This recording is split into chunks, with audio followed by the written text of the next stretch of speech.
Hey everyone, welcome to Be Authentic or Get the Fuck Out. I'm your host, Eric Oberemt. This is the podcast where the only requirement to be a guest is that you are being authentic to who you are. If you're not, I'll shut it down and I'll ask you to leave. Remember, be authentic or get the fuck out. Hey everybody, welcome to Be Authentic or Get the Fuck Out. I am your host, Eric Oberemt. We are back in the studio. It's been a minute. We've been traveling, did some podcasts on the road in Mexico, traveling with our equipment, and got tired of that. So we are back in Omaha. We're back in the podcast room, and I am super excited for our guest today. We have brought in my friend. He flew in this morning, just landed about an hour and a half ago, and we're going to spend the day together here and have some fun. But right now we're going to do the podcast, and I want to introduce my friend, Michael Carver. Michael, thanks for being here, buddy. You bet, man. I'm excited. Good to be here. You know what? I just thought of something. Do people call you Michael or Mike? Because I've never called you either. I've only called you Carver. Yeah, so it's funny. A lot of my very close friends have always called me Mike. I'll introduce myself as Michael. Right. But it's not like I prefer that. My wife calls me Mikey. Does anyone else call you Mikey? Well, it's so in the industry I was in before I got in roofing, which anyone listening that doesn't know this, I was a cheerleader.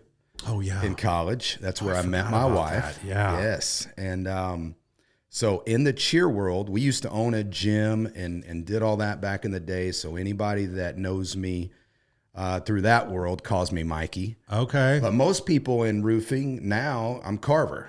Right. I mean, it's just you just are. It's Carver. Yeah. Yeah.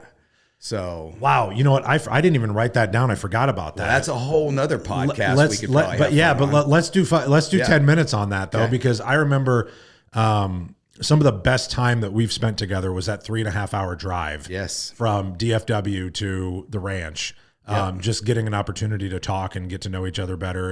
And we both said, like, this is either going to be the longest fucking ride of our life or it's going to be the shortest ride of our life. You can tell whether or not you want to be somebody's friend or not. Yes. If you want to spend 3 hours, yes. I've always said 5. Would you take a 5-hour road trip with somebody that you didn't really know?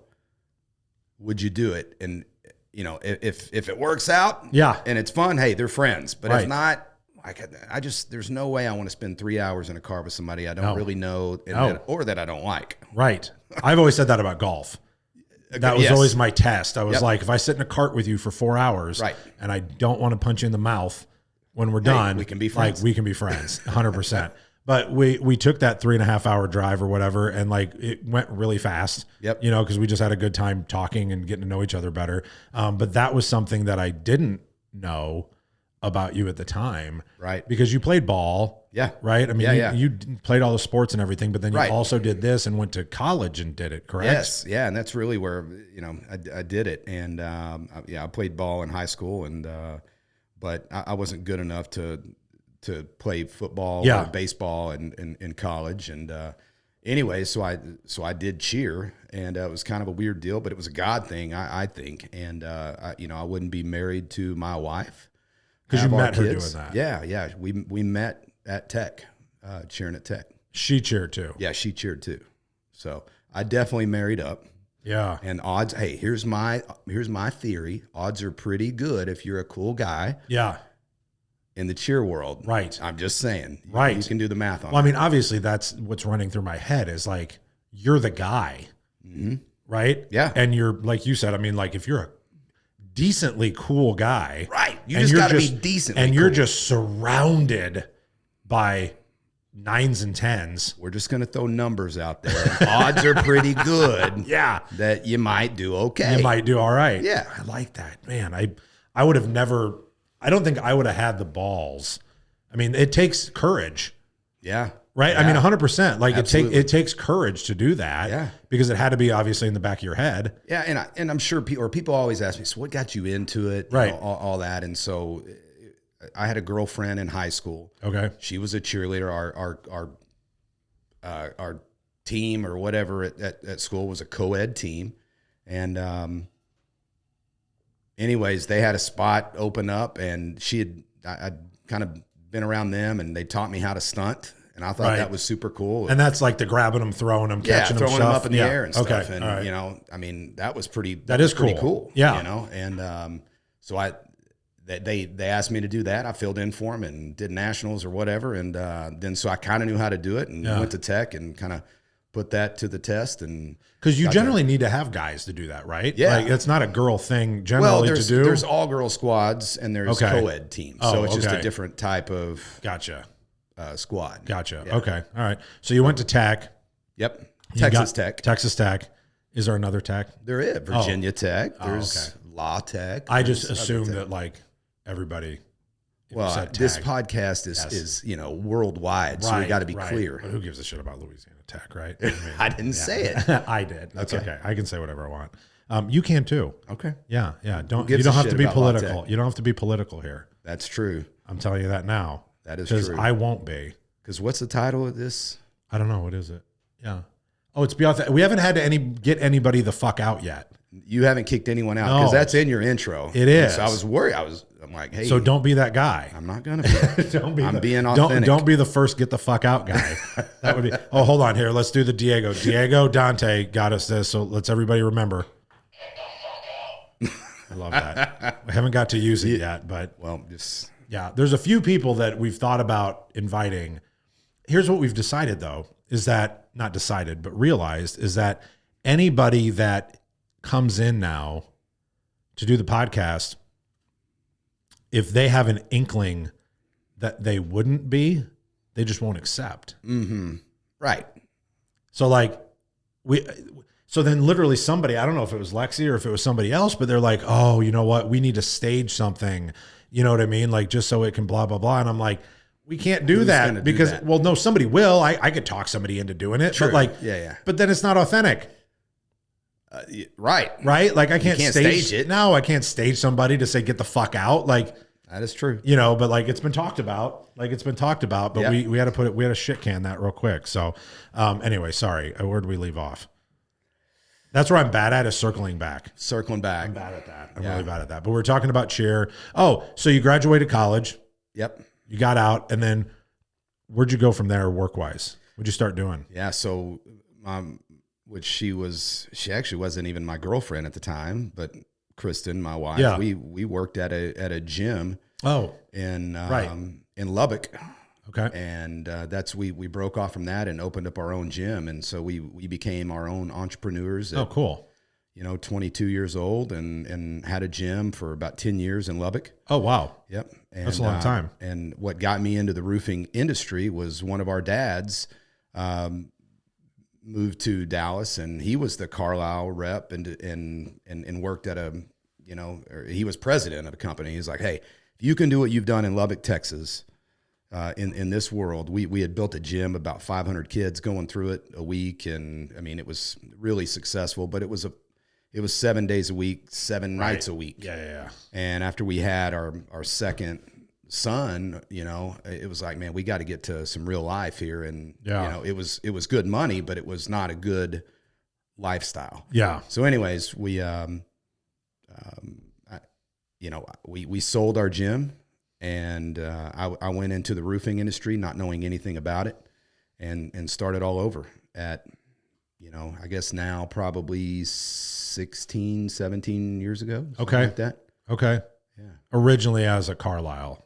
Yes. Got it. Yeah. We were the United Building Products was the name of the company, and we were the Carlisle rep and distributor. Got it. At the time. Got it. In like 6 states. Okay. Then went to Beacon. Yep. And then went to Beacon about 13 or 14 years ago. Gotcha. And you've been there a long time. Yeah. Yeah. It's been ever since. Been and Beacon so the whole time. That kind of leads me into what I wanted the theme of today to be was relationships, right? I think that I've had a lot of conversations lately with people in the industry, out of the industry, whatever, that I think that one of the things that's lacking today is the ability of people to have real conversations, to be able to have discourse, maybe not even agree with each other, but to be able to talk about it, right? Yeah. Because they respect each other and can have conversations or get to know somebody to understand why they believe what they believe, right?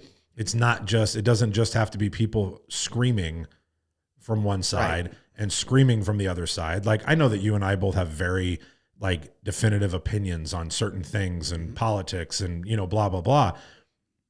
But if somebody comes in here with a completely different mindset and theory and opinion on something, and they're reasonable, right?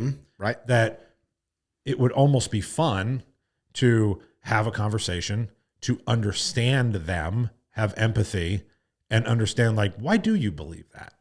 Like, I'm curious. Yeah. Right? Because I get really curious about, now I'm going on a fucking tangent, but I get really curious about religions, right? Because I don't understand them. There's a million of them, right? Not a million, but there's a lot, right? There's a lot of different religions. I don't understand them, and I want to know more about them. I want to know why this guy is so passionate about this one and is willing to kill people in honor of it, right? And why this religion, this guy is so passionate about his religion and is willing to kill for it, because that's what's happened for thousands and thousands of years. Right. And so I get really interested because I don't understand. Yeah. So I want to understand. Yeah. And so that was why I kind of wanted to lead us down a path today of why relationships and conversations are so important. And the reason I wanted to bring it up with you is because I think that you and I have a very similar mindset when it comes to family and the people in our lives and how we treat them and the time that we spend with them. I think that a lot of the conversations that you and I have had have revolved around that, because I think it's one of the things that's most important to us. And then I think it translates into the rest of our life. Right. Does that make sense? Yeah. Yep. It translates into the business world. It translates into our friendships and everything. But it all starts at home. 100%. Does that make sense? Absolutely. Yeah. So that's what I wanted the theme to kind of be. Gotcha. Yeah. Yeah, man. So I think you're right on with that. And I definitely don't want to go off on a tangent. Keep me focused. Yep. But I'll keep you on the rails. So, you know, relationships are so important in everything we do, exactly what you just said. And I think in a professional world, I think that's what's helped make me successful is the relationships I have.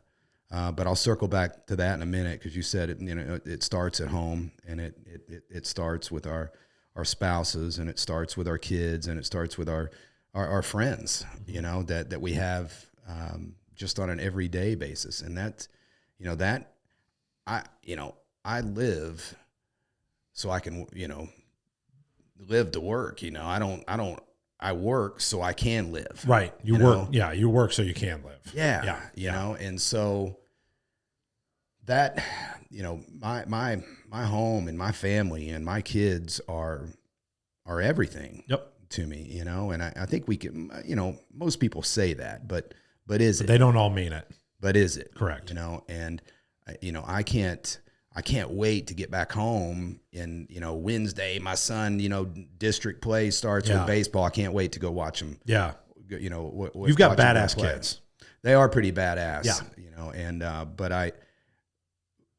I don't think that's by chance either. Correct. You know, it's what my wife and we put into them, and what we believe in them, and give them every opportunity to succeed at where they are now. Right. And we help them set goals of what do they want next, you know, and we talk through this with them of call it a next level, and whether that be what is their next level, you know, and some of it, you know, like where they are now, you know, playing baseball or football at the next level. Is that a goal for Blade?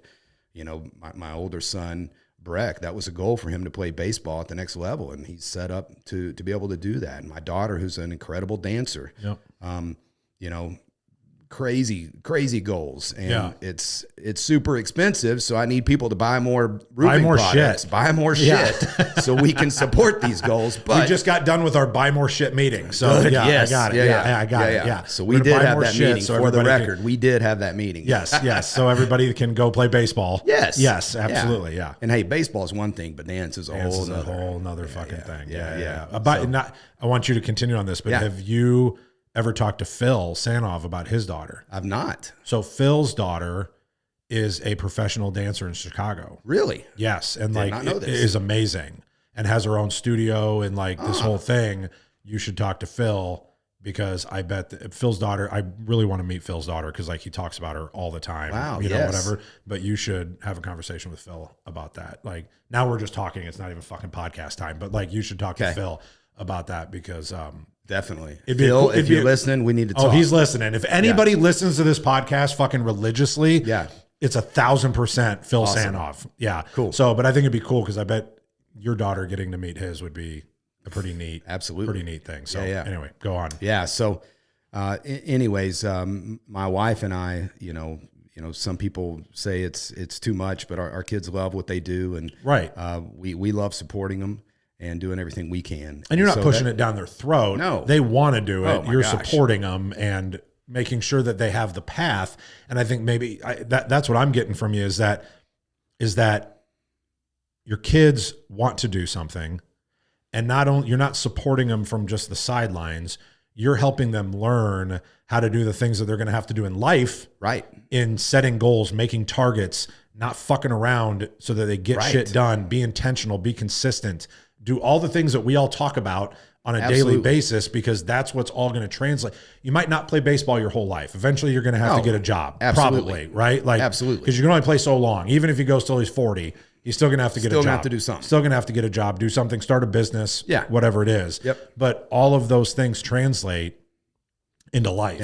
Into life lessons. Yeah, 100%. That's what all this is about. I think any of us that played sports or were a part of any kind of team, what you learned through that is how we put that into our life now. Discipline.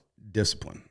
Consistency. Yeah. Being there every day. Right. Especially when you didn't want to be there. Exactly. How many times you go to practice when you're like, fuck this. Right. I do not want to be here today. I do not want to run line drills. I do not want to run through ropes. I don't want to hit this thing. I'm tired. Everything hurts. But if they see the big picture and why they're doing it, they'll have a different attitude about it. Right.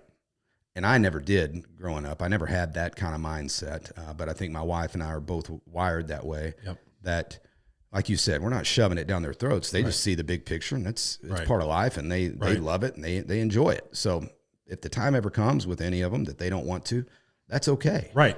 We'll figure it out, but we're going to set some goals and do some things on a different level. So it's 2 sons, 1 daughter, right? Yes. Yeah. So I've got a 19-year-old and a 17-year-old son. Yep. And then Breeze, my daughter, is about to turn 14. So she's 13 right now. So, and she is adopted. Yep. So most people know that story. If they watched America's Got Talent, they saw how my allergies were kind of bad. Yes, you had bad allergies that day. Yeah, I saw that. In Hollywood, it's bad. I felt bad that you had to sneeze and your eyes had to water that much. A lot of people said they had bad allergies watching that too. I cried like a fucking little girl. Dude, yeah. It was amazing. But anyways. I can't deal with little girl stuff. I know you can't. We've talked about this. I can't. Yeah. I cry. Yeah. If it's little girl stuff on TV in a movie or something like that, right? Mm-hmm. And they're hurt or upset or whatever, I can't deal with that. And I can't deal with like military funeral things. You know what I mean? Like the Saving Private Ryan moment, right? Like at the end, cried like a bitch. I know. Couldn't handle it. I'm finding out, Eric, that the older I get, the more emotional I get. Yeah. Just about anything. I wonder why that is. I don't know. Do you think it's because we care more about people?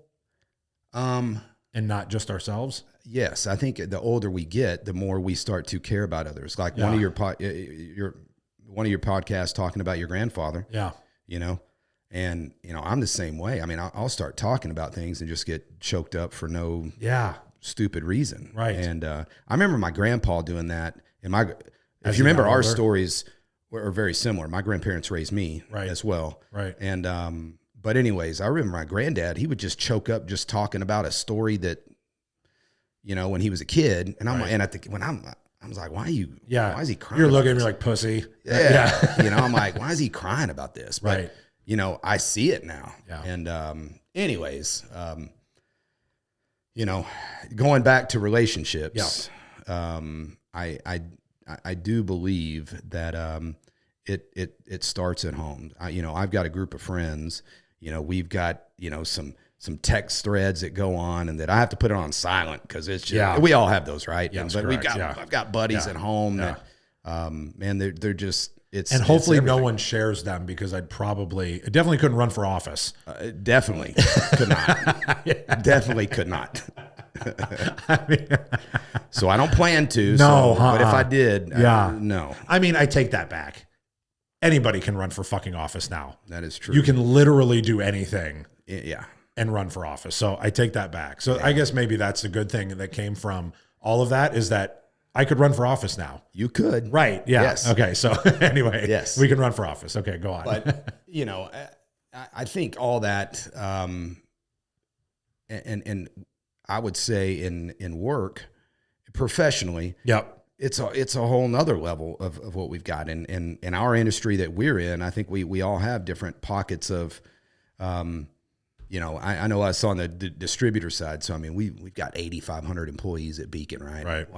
I don't know them all, but we've got. No. I mean, I've been there for almost 14 years, and so there's so many of them that are just good friends. But then there's some close friends, right? That we've got, and then there's the different pockets of, obviously, the contractors that call them customers, but they're friends, right? They're real friends. And so what I noticed, I mean, not all of them. I've met a lot of them, and a lot of them are definitely assholes. Not all of them. Yeah, definitely not all of them, but a lot of them are, right? And talking about relationships and circling back to the last couple of years of COVID, where we didn't travel, right? And so my job of being in front of contractors and seeing them and visiting them and going into a storm or just a conference or whatever it may be. Yeah. I felt like, hey man, the relationships are strong enough that we're going to be fine and we're going to be good, and we were fine. Yeah. But I'll say this on my note, I saw sales starting to decline with some customers, and I think their numbers were still up. And so, anyways, talking with Greg Bloom, and, we're kind of going through it and trying to figure out some of these. And yeah, there was absolute reasons with a lot of them of why maybe sales were down. Right. But, personally, I want to hold myself accountable that, I just think it was relationships on a lot of them, because I wasn't able to nurture them. Able to, yeah. And maybe I needed to do a better job at nurturing it, even if it was virtually or on the phone or whatever. Yeah. And so I think 100% you are the most successful people in this industry, whatever industry you're in. It doesn't matter, right? It's all the same. Like, this is just the widget. This is what I tell my team all the time. Roofing just happens to be our widget because that's what I did since I was a kid. Exactly. It could be fucking lawns. It could be knives. You could be selling Cutco. It doesn't matter, right? Like, it's just a widget. But every single person that is the most successful, when you look at guys like you, when you look at guys like Paul, when you look at guys like TW, who we were just talking about earlier, when you look at all these guys across the country that are winning, when you meet them, you realize that they're winning because they're worried more about the relationship than they are the number. Yeah. The number comes because of the relationship every single time. Right. And when you make that relationship, when you make a partnership, whatever you want to call it, and it's genuine and it's real, that's when numbers come. And I think that that's the big thing, like, for people listening, people watching, if you get anything out of this episode, I think that the biggest thing to get out of this is, if you're focused on, and this isn't like I'm not breaking new ground here, but I think that people need to hear it. If you focus on the money won't come, or it'll come for a minute. Yeah. And then it'll stop. Yep. Right. And we have watched people in this industry, for sure, right? Large conferences, large, whatever, that are the biggest in the fucking world, right? At certain things. But what's happening now? Spinning down the fucking drain. Right. Because people aren't treated correctly. Yeah. Right? Yeah. But everybody that is succeeding, it's because they treated people right. They nurtured those relationships, and they cared more about the people and the relationship than what is my multiple. Yeah. You're right. You are absolutely right. And I think, that has never been the motive I would say of what I do, I want to do something that I love to do, that I get joy out of doing. Right.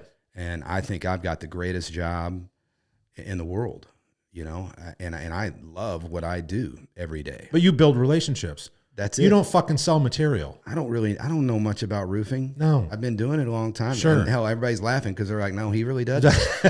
You know, it's a sales game. And it's, you know, I build relationships and I get good friends from them. Yeah. You know? And that's it. I enjoy talking with my friends. I've changed my mindset where I don't even talk about, like with my team, I won't even talk about sales. Yeah. Right. Right. I won't even talk. I shouldn't say I don't let them use the word, but like, I hate the word sales because at the end of the day, the sales come when you have the friendships. Like I tell the guys when they're knocking doors. Yeah. Right. On residential, right. Yep. Not even talking about commercial because it's even bigger. It's an even a bigger conversation to have on commercial about partnerships, relationships, because you might take 3 years before you get a job out of somebody that you've been trying to make a friendship with. Right. But when my guys go knock doors and try and find new clients, the thing that we train on is go out, have fun, and make some new friends. Dude. So talking about how when I got into this industry, I used to think sales was bad. I mean, I used to think like used car salesman. Right. You know, or not that that's bad, but I'm just like, where I go, I don't want to be that guy. Right. But I knew I needed to change industries and whatever. And so I went and got into it. But I learned that sales, quote, sales was an absolute skill. And so as we're going through it, and then finally, the guy that I went to work for, he was like, hey, you already have these skills. Like, that's why I wanted you to do this. Mm-hmm. And I never looked at us having at a gym, you know, this cheer and dance gym we had as sales. Like that was the skill. He's like, look, you made kids believe that they could do anything, you know? And so, yeah, there was some coaching involved in that. Yeah. But coaching is sales. Right. You know? Yeah. And he's like, to build a business and make people believe to come here and to spend their money here, that is sales. And so anyways, it changed my mindset years ago on what sales really was, you know? And yes, I tried to do things to help hone in that skill a little more, but at the end of the day, it's about relationships and being genuine. Mm-hmm. And I think we can all tell who's genuine and who's not in this world, and do they care or do they not, or are they authentic? Right. You know, and I think the ones we know, we can all read bullshit with people that just are not authentic. Yeah. You know, and anyways, that goes all back down to the relationships we all have. Do you remember the first time we met? I was thinking thinking about IRE? I think so. Yep. Which IRE? I think it was the one in Dallas. Yes. Yes. And we were at our party. Was it the Beacon party? Yes. Yes. Yes. That was hilarious because I was thinking about this last night because I was like, when was the first time that I met Carver? And I was thinking back, and I remembered that it was that party. Mm-hmm. And I was super uncomfortable there because I didn't really know anyone. I didn't really know anyone. I was hanging out with Paul, and I can't remember who else I was there with. Kim was there, and she doesn't go places very often. It was a Beacon party, so but still, like, she wouldn't go tomorrow. Like, no, but like, because it was that 3 years or 4 years ago. I would say 3. Yeah. But what I remember is that we knew who each other were. Yes. But like, I knew who you were. Yeah. Yeah. But we didn't really know each other. Yeah. And it was hilarious because I'll never forget it. And our eyes met. It was romantic. But I remember it was bromantic. It was. But I'll never forget because you'd had a few. It was late in the evening. Me? Yes. And you came up and I got the headlock hot breath from Carver. Yes. And I was like, we're going to be friends. We're going to be friends. Like, if I can get the headlock hot breath. Why aren't we talking? Yes. And I remember, and you looked at me, you go, I've been watching you. I swear to God that happened. And I was like, I'm sorry. Okay. But it was really cool because I left there and I was like, and I just remember leaving there going, I want to know him. Yeah. I don't know why, but sometimes you just kind of get that. I remember us talking that night, and yeah, absolutely. And I think from there, and we were talking, and you were already buying from Beacon. Yeah, so it wasn't had been like for a long time, right? Yeah, had been for a long time. Yeah, and I just was putting two and two together of, man, we need to be having a relationship together. Yeah. And we were growing and trying to get into different markets and being national accounts, of course. And so it just made sense. So I do want to, before we wrap up here, because we talked about it, we touched on it for a second, but I think that for people watching that maybe aren't even in the industry, right? That aren't in the industry. Let's take 5 minutes, and because you touched on Breeze and how she got to the American Idol deal. America's Got Talent. I'm sorry. Yep. Yeah. Yep. I don't actually watch the show. I just watched her. Right. I can't handle those shows. I can't do reality TV anymore. Yep. Like, it makes me angry. But if I know that someone's on it, that I know, of course, like, then I'll watch it because it's exciting. But like, I can't handle. Yeah. I mean, can you? Let's get into that for a second. Can you watch that shit if like your daughter wasn't on it? Some. Okay. So it's funny. Like, I'm weird about it. Like, once they kind of get into the show, I like, and they don't do these as much anymore because you can't hurt people's feelings anymore. But I like watching the fun, the disasters. Oh, can they not?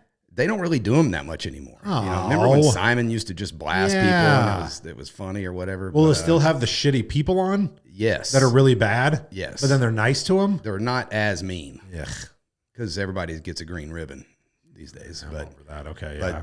still, Simon was, I mean, so there's some cool stories behind that, but go ahead and finish your question. Well, you go. I think people like to hear that story because, like, she came from obviously being adopted, and then you guys raising her into this like amazing human that is succeeding in life, right? And I'm not asking you to get into nitty gritty, stuff, whatever, but I think it's just such a cool story that people need to hear it because they might be in a similar situation. And I think it's a very cool story that I wish it would have, got to the point on the show that could have talked about it a little more.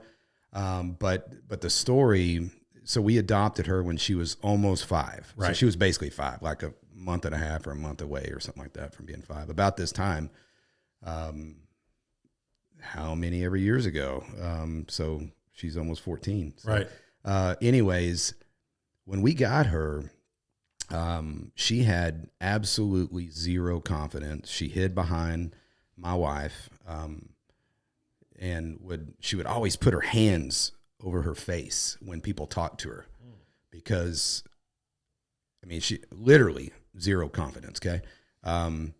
So my wife and I, was it confidence or fear? Yes. Yes. Okay. Both. Yeah. 100%. Yeah. And like I said, not to go into just, we took her out of a bad situation. Right. Is I'll just say that. Yep. And where she didn't, fear and confidence, that was 100% both. So we wanted to get her involved in something that would help that, right? And so we put her in dance, and a little while later we put her into cheer also. And so both of those were huge for her. Mm-hmm. And then at one point we had to kind of pick because cheer and dance takes up so much time. Right. Both of them. And she was really good at cheer also, but we felt like dance was probably a better path for her, just on a few other reasons. And so anyways, we got her into dance, and as totally just meet other friends, and you know why most people would socialize, get into dance. And it ended up obviously being good for her, and through her coaches and being around other teammates. And, so my wife, danced and cheered and everything also. She had some extra coaching at home, as well. Sure. At the studio, Sure. And so the only thing I'll say without dragging on too long, because I could talk for an hour on this. I don't give a fuck. She works every single day and has for since then. And when I say every single day, I'm not exaggerating, and she puts in the time to go be great. Most people think that because she's our daughter, that she's a natural. She was the furthest thing from being natural. Really? I wish I could show, some videos of her, and at the time it was cute and like, oh my gosh, right. And, it was my wife. I mean, we owe Breezos everything to her of just pushing her in a great way, right?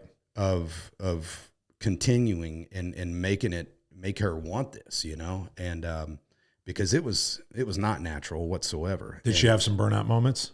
I don't think she ever has. Really? No. That's pretty impressive. I mean, I know at times because she's had to sacrifice a lot. All of our kids have. And like you said, I mean, our kids are great, but, with her, like she is, call it homeschool, but it's online school that she does.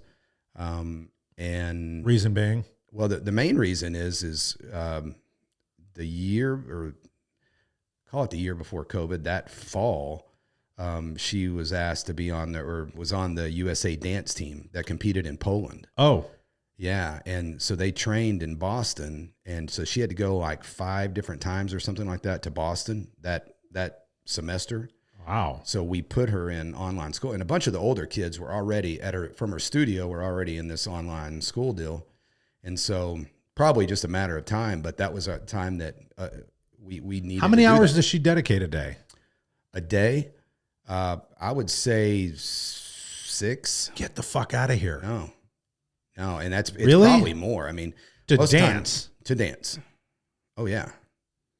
In her studio, it's another level of what they go and compete. But then it's still doing school. Yeah. So, I mean, obviously she's 14. Like, right. She has to do school. Oh yeah. She can't be an idiot. Yeah. Like, yeah. And so, and most times she's not getting home until 10 o'clock at night. And so then she'll do school for a couple hours at night, and then she'll do it in the morning when she gets up, which is not like a normal kid of getting up at, she's a machine. At 8. Yeah. Absolutely. That's what she does. And so she's had to sacrifice so much. Yeah. And I would say she doesn't know. I was just going to say, does she see it as a sacrifice? Probably not. She sees it as her life. Yeah. It's like just what normal. She does. Yeah. She loves it. And,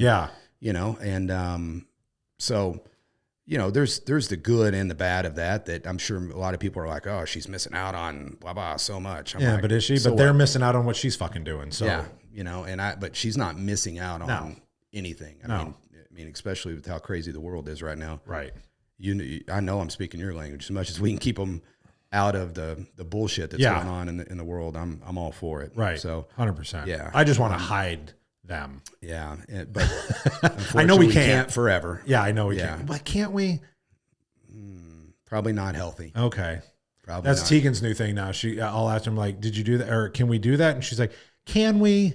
or like she does that tone now with everything, and she's like, I'm like, did we do that? And she's like, did we? I'm like, you little shit. I'm like, we're fixing that bullshit right That's now. Hilarious. Yeah, but anyway, yeah. So not missing out, sacrificing. Yeah. So she's, she has, but I think it pays off for her 100%.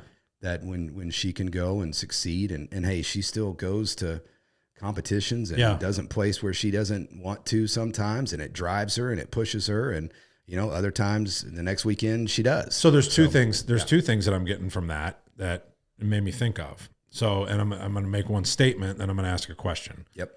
The statement is that for people watching this and listening to this, she's 13, 14 years old. Mm-hmm. And she's working harder than most of you motherfuckers that are 35, 40 years old trying to make your first million. Yeah. And she's 13 and 14 years old, and you don't want to get off the couch because you had a bad fucking day. And you're sitting around eating fucking Totino's pizza rolls.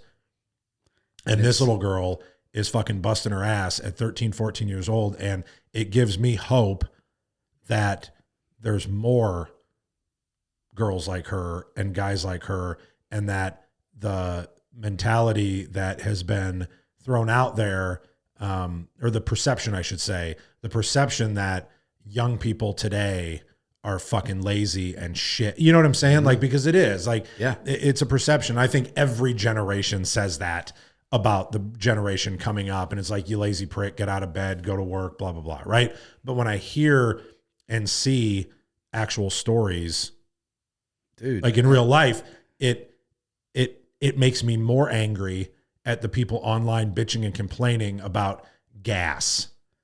Right. Like, yeah, it's expensive, right? Like, and I'm not, whatever. Shut the fuck up. Go figure out how to make some more money so you can pay for the fucking gas. What do I do if my taxes go up? Right. You know what I can't do? I can't go to Congress and get them to change the tax laws so that I can, there's two ways to make more money. You either spend, you put out less, which is taxes. And if I can't control that, because all I can control is how much, I'd like to say all I can control is how much my wife spends on Amazon, but I can't control that either. But I can control what goes out, right, but not taxes. So I'm not going to focus on that. And the other way is to figure out how to go make more money. And yes, I understand people, trolls fucking listening. That also means more money goes out in taxes. I get that. But at the end of the day, I'll figure out a way to keep more, to keep more money and make more money. So I can focus on the fucking complaining of shit that I can't change. I can't change the gas price. So I better figure out how to go sell 2 more roofs so I can afford the $100 that it costs to fill my tank. Or whatever it is. I can't do shit about it. So go figure out a way. And I think the most successful people are the figure it outers and the let's just go get it done, right? You're a figure it outer. Right. Right. What I was just about to say before you said it. Yeah. And that's the people that are successful. The people that are bitching and complaining about whatever is happening in the world. I stopped watching the fucking news. I didn't even know the fucking gas went up. I'd have somebody tell me the goddamn Ukraine got invaded. Like, I'm not even joking. Yeah. Like, I didn't know. Yeah. Because, I mean, it doesn't mean that it's right, wrong, otherwise. Like, I'm not having a conversation about the semantics of it. It's just that I can't do shit about it. I have opinions on it. That's fine. But I can't do anything about it. No. So I'm not going to dwell in it. I'm not going to spend a 40-minute conversation talking about it because I can't do shit. So my whole life growing up, that's just how I've been. And, you know, I had to pay for college. Yep. I had to pay for everything. My wife and I started from nothing. Yep. And we just figure it out. Yeah. I mean, I'm not going to bitch about the gas. I'm not going to bitch about this. I'm like, hey, so how do we teach our kids to be figure it outers when they're getting to live the life that we wish we would have had, that we busted our ass for? I think you and I talked about this before on the road trip, but I've talked about this with a few people that this is my fear, that we did talk about this. We're figure it outers. And I want a life for my kids that they don't have to worry about things, that we provide for them, you know, and they've not gone without. Right. How's that going to? But are we doing them a disservice? Right. Because I didn't have anything. Right. And I'm like, I'll figure this shit out myself and we'll get it taken care of. But that's coming from a different mentality than what my kids have. And, you know, I know, I think grades wise, and we were both raised by our grandparents. Correct. That's a different generation as well. And anyways, I don't know the answer to that. I feel like I've raised, you know, my 19-year-old is becoming an adult, right? And I feel like that he's going to be that guy, that he'll figure it out. But he's also right now going through the stage that the money he gets every month from me, he doesn't feel like that's enough. And I've told him, you've got to figure it out because this is what you're getting. Yeah. And there is no more. And it's hard for me to be that way. Right. And he's like, I just feel like, you know, and he's feeling like he's helpless and I just want to help him, but he's got to figure it out. I could have killed Tegan the other day when she thought she lost her phone. And she looked at me and she goes, just go buy me another one, Daddy. Oh, boy. And I was like, you little shit. I'm like, you get nothing. No phone for you. Now, keep in mind, she doesn't have like a real phone. She's 6 years old. Like she doesn't call people, but like we had an old phone laying around so she could play a game on it or something like in the house. Like I'm not crazy. But oh my God. But that is a fear of mine. 100%. It's a fear of mine that I have. And so going all the way back down to Breeze, she has a way, like, I mean, setting goals and moving on to the next level and busting her ass. So I think she'll be fine, but she has no clue of real world, money, experience, anything like that. Now she's 13. She doesn't need Most to yet. don't. Yeah, but she's getting close. She's getting close. Yeah. And so I think we've all got to start. But she treats her dance like a job. Yes.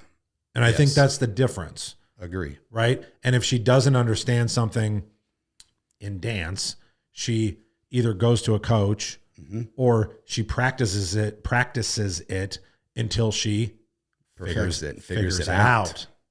So I think that's probably the difference. And I think playing sports has something to do with that, because if we can't figure out how to hit a curveball, we got to sit there and sit in a batting cage until we figure out how to hit a fucking curveball. Right. We're going to get advice and we're going to learn and be like, oh, sit back, whatever. Right. But we have to figure it out. And I think that's why sports play such a big role. It's something that I talk about in my leadership speech that I gave at D2D Con and a couple other places, is that everything in my business has all translated from sports. Yep. And the one thing that I talk about being humble, and the best story that I have is my old coach from high school did not let you celebrate when you scored because the fucking game isn't over. Right. So when you score, what do? You get up, you go hand the ball to the fucking ref. Act like you've been there. Act like you've been there before. Right. And you walk back sideline, you get the ball back, you go out and you fucking do it again. Right. That's what you do. Right. You don't do a fucking dance. When you get to do a dance, game's over and the scoreboard's lit up and you won. Right. Now you get a dance for 10 minutes and now you start focusing on the next game. Agree. And as a company right now, we're all reading Relentless. Have you read that? Yes. It's the same thing, right? Like, be a fucking cleaner. Yes. Or at least aspire to be a cleaner. Yeah, and if you don't know what a cleaner is and you haven't read Relentless by Tim Grover. I read that on 75 Hard. Oh, did Loved you? It. Amazing book.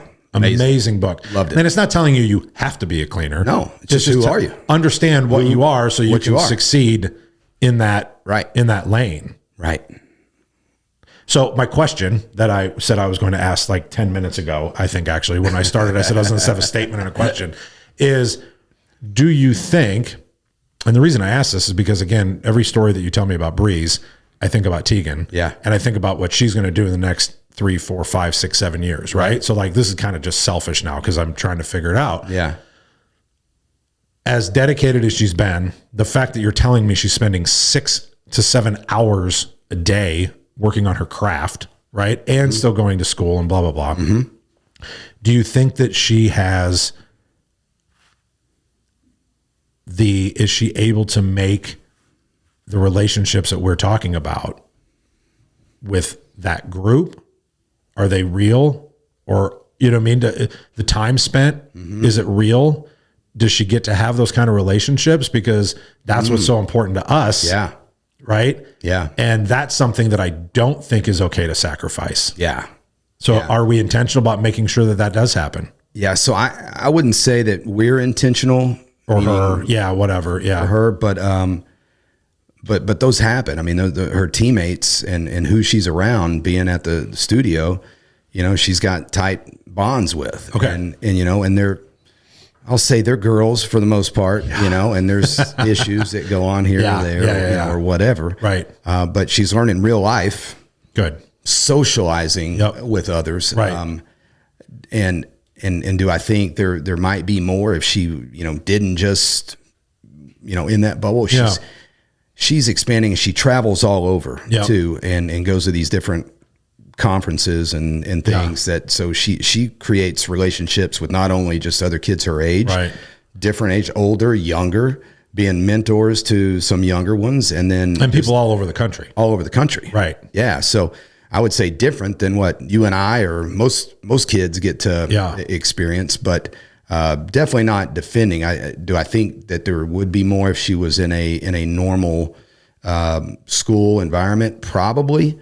But I think she doesn't mean they'd be any more real though, or any that's better. true. I that's not even what I was alluding to. Yeah, I know you weren't. I was just curious because I mean, I think a lot of the relationships you make in school anyway are artificial and fake, and you know what I mean. Well, let's say, I mean, who are we? Most people aren't even friends with people that they were best friends with in high school. And if I am, it's because I played sports with them. Yeah, and I had and I had that bond. Yeah, because we went to battle every weekend. Right. Like we fought side by side, and so. That cheer world, they're more of they're a team. In dance world, they do have team sport, but there's a lot of individualism in it as well. Didn't think about that. Yeah. So there is that part, but they do team dances. Yep. But the cheer world that we were involved in, I mean, I still have, kids that we coached years ago that are best friends and that, friends on Facebook and all these groups and stuff. And so, So I think the traveling thing is really big because, and I know we need to wrap up here pretty soon, but I think the traveling thing is really important because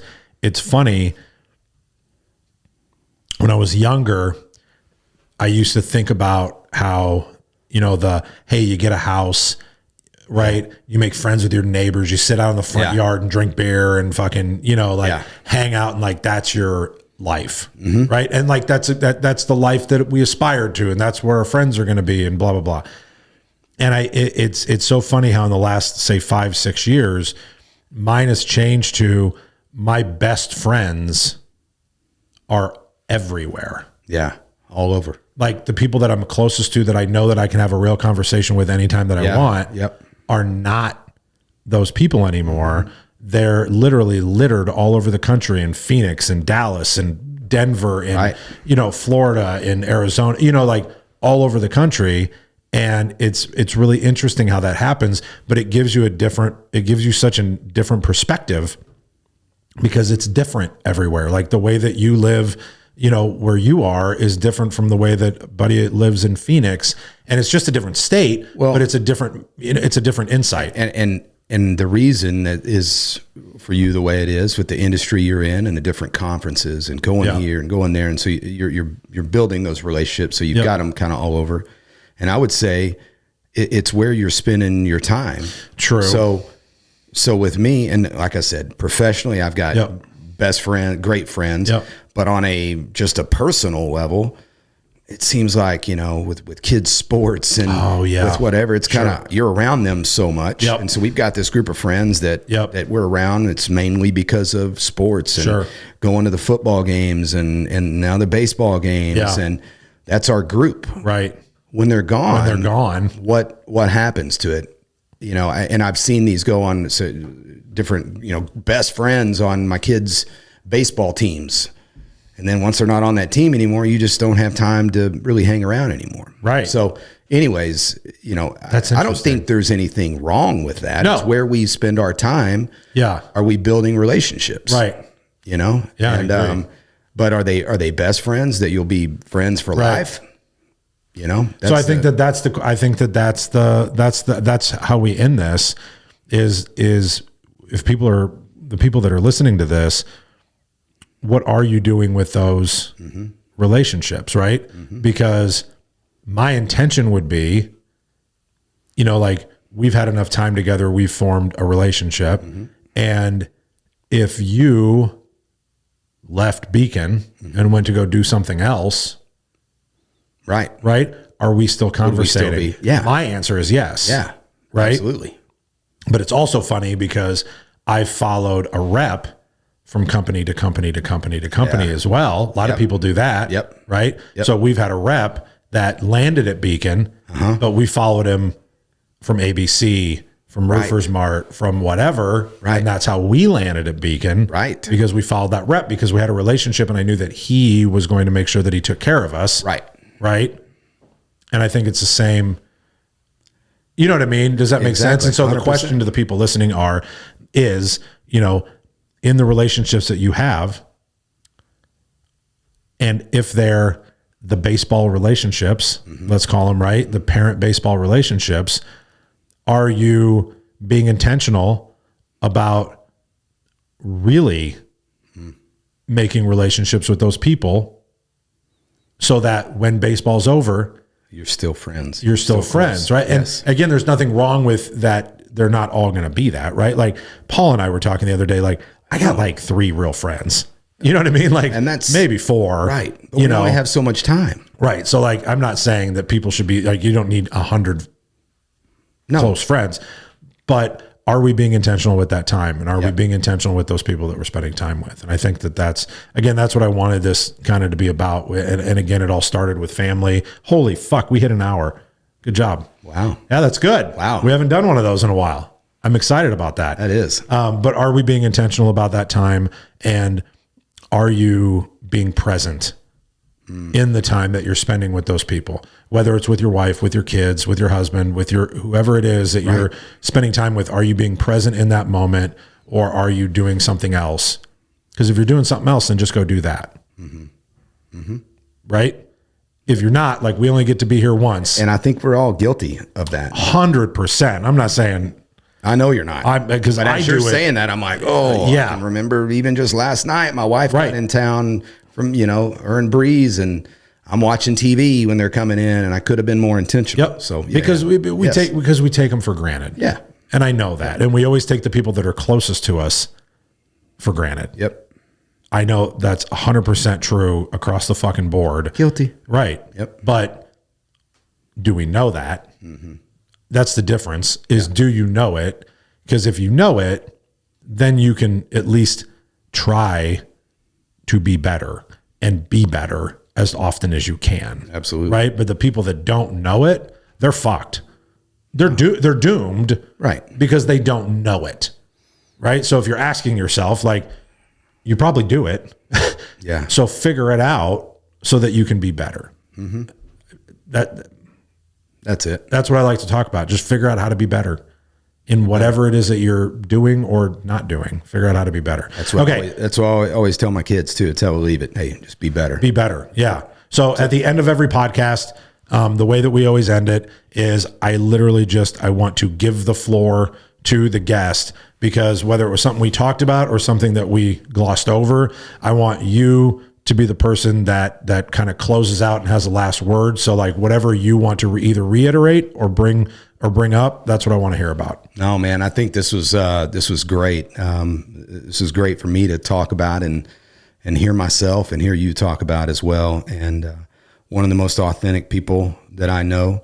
I love that you're doing this. I love listening to your podcast and all your different guests. And so, man, just thanks for having me, and you do a great job. Thank you. Absolutely. Well, thanks for being here, man. I'm excited. It's about lunchtime, so we're going to go find some food. Let's go. And LFG. LFG. Let's fucking go. Get some. So as we end every podcast, remember, be authentic or get the fuck out. I know that every loss may lead to another win. I'm going up.